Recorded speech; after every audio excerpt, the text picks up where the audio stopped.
today.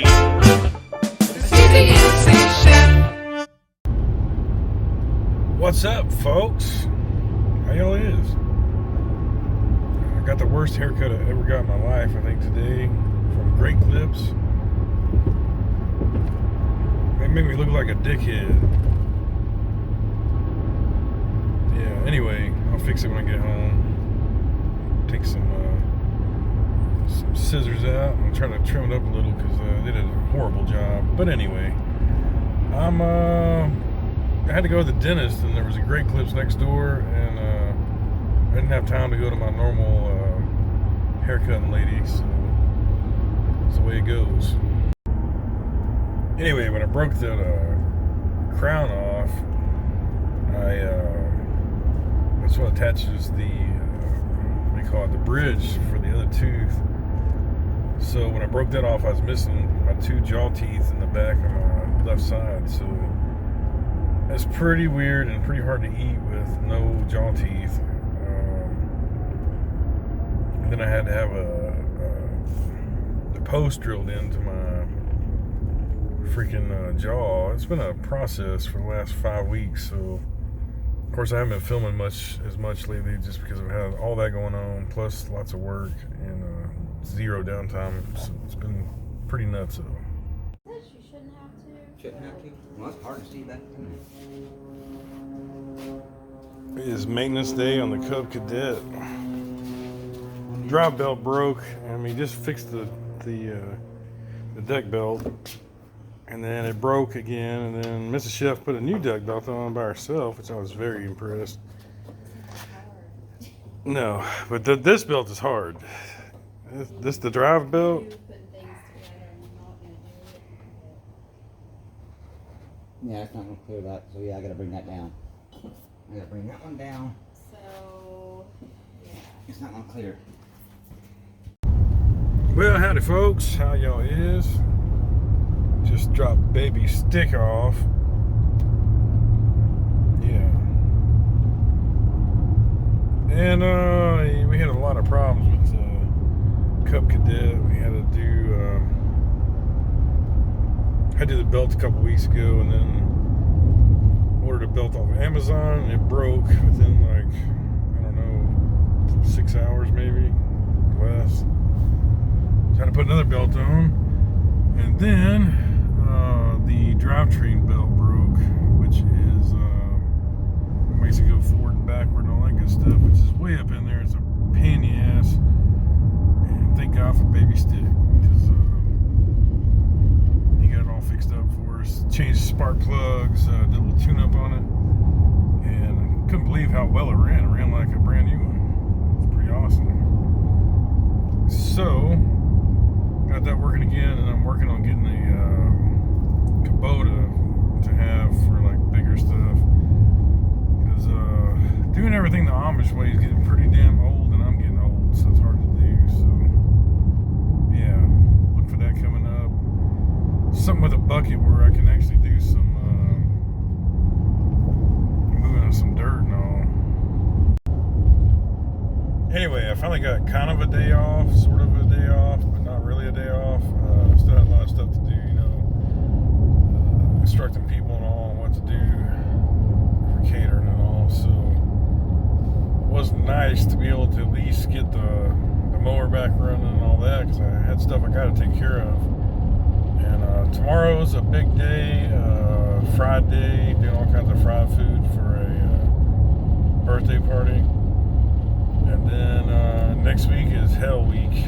And then I'm going to try to sneak off and go to see daughter and granddaughter chef maybe the end of this next week. So we'll see how that goes. But I need a break. I've been working a whole lot, very few days off. Very few days off, like 1 or 2 in the last 3 months. So I'm pretty burnt out, spent, and needing to recharge. Anyhow, it's getting dark, folks, but I'll go ahead and carry on a drive and chat time with you. I'm in the middle of nowhere, so there's no cell service. I'd go live. Anyway, I was going to go to up to Wisconsin and upper Midwest But the price of gas and all, I don't think I'm gonna do it now. I've been bouncing back and forth. I'm just thinking, you know, if I gotta spend $1,500 on gas, I can think of a hell of a lot more places I'd rather go than the Midwest, you know. So I'm just kind of thinking I'm out again on that. I was planning on going up there around right before the pandemic happened. And I just keep having to put it on the back burner because now the gas is too damn high. Everything's too high. I mean, where's the breaking point here? That's kind of my thought. Like, I haven't had snow crab in probably a year now. There we go. We can see the front now. But I haven't had snow crab in like a year now. I mean, I'm not paying, you know, $30, $40, $50 for a 1.5 pound box of snow crab. That's insane, you know. You know, I like to eat a lot of seafood, so if I buy snow crab, I got to eat a couple, 2-3 pounds myself. Well, that's, I mean, the next day you're shitting out a $100 bill. That's insane, you know. And I don't know. I mean, where's the breaking point? Who's buying snow crab right now? I mean, you watch that show Deadliest Catch that was on, you know, 15 years ago. Who the hell's buying the product?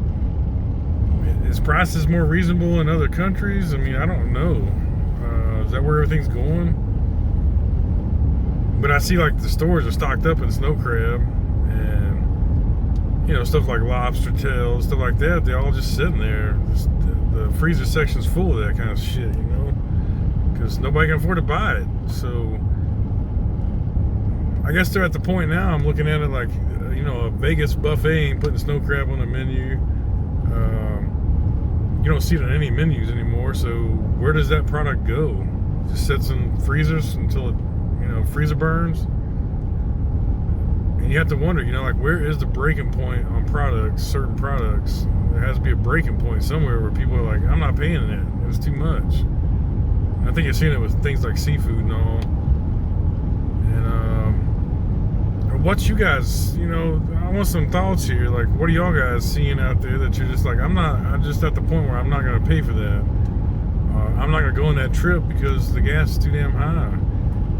You know, what things are you having to cut back on because of the inflation? Inquiring minds want to know. I mean, like, for me, I've done a hell of a lot of events this year, and the profit margins are so tiny, it's like, what am I even doing? I'd probably do better just getting in my truck and picking up scrap metal and being a bum, you know? Be a lot less stressful. But, you know, if I'm driving, you know, 2 counties over to do an event, I made up all the profits in fuel alone, so what's the point? So these are the kind of times where I sure do wish that my mother had a basement. I could just hang out and smoke dope and, you know, play Grand Theft Auto all day. Anyway, as y'all can see, between my place and Baby Sticks, there ain't jack shit. There's a Dollar General store and that's it. So, and I hadn't even been home enough to even go like grocery shopping for myself because I'm just been on the road nonstop. So I don't have much to eat. I think I got some shrimps frozen up in the freezer, but I don't think I have any other meat. So I just stopped there at the Dollar General there and got me some very fine assholes and lips. I think it was Armor brand, or, you know, some kind of off brand. And I grabbed some Wolf brand chili, so when we get home, we'll make up some chili cheese dogs. Because, damn, I got a pretty mouth. Well, my mouth might not be that pretty, but it's a very expensive mouth with all the damn dental work I've had done lately. Speaking of mouth, though, my mouth has still been pretty sore from all that dental work this week. I had to go in and get pins put in there where they could do the implant shit, where the crown broke off and all that stuff. So it's been hard to eat. It just feels weird, you know, on that new fake tooth, biting down and all. Just like that, we're back in Texas. That's the only thing that really sucks about where Baby Stick live.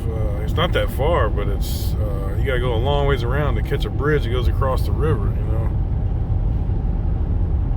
Over here was a store for a while that was a really cool store. They had a meat market and all kinds of shit in there, but now, ever since the pandemic and all, everybody closed down. There ain't shit out here.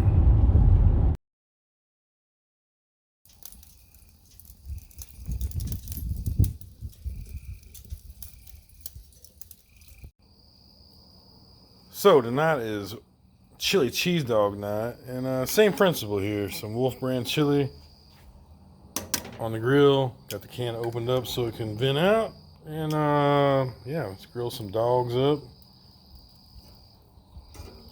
Some nice Armour dogs, and have some chili cheese dogs. What do you see? I mean, that package of cheap hot dogs is now $3. I mean, I remember a cheap package of hot dogs was like $1 forever. But not anymore. Alright, folks, you see how they got pretty hot and start boiling over. That's why you gotta make sure you cut that vent in the can before you do that, or it'll blow up on you. Some Wolf brand. It's not a good time. Right, there we go, folks. A little chili cheese coney. You can throw some onions and mustard on there if you like. Mrs. Chef's doing a bunless, and them come out of our garden. Mrs. Chef already ate one of them, but them are delicious. Anyway, nice little easy meal, another can trick.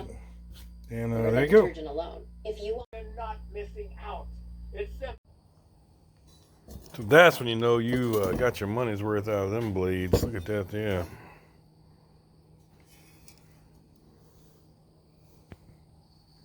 Mustard and biscuits. Mm-hmm. And that's the first time we changed the spark plugs there. And they're not as fouled out as I thought they'd be. Much use as we put those through. But yeah. She's running like a top again for who knows how long. So I'll throw them over here in the scrap pile. I need to go to the scrapyard and get rid of a bunch of this stuff. I keep all the metal here in this one bin here in the barn. It's time to go scrap it. I have no idea what scrap prices are paying. I haven't been in that scrapyard in probably a year or so. But it's time. What you doing over there, Mrs. Chef? Flipping fried Oreos. Fried Oreos. Mm-hmm. We got fried pickles going over here. It's Friday, fried party day. Lots of frying going on.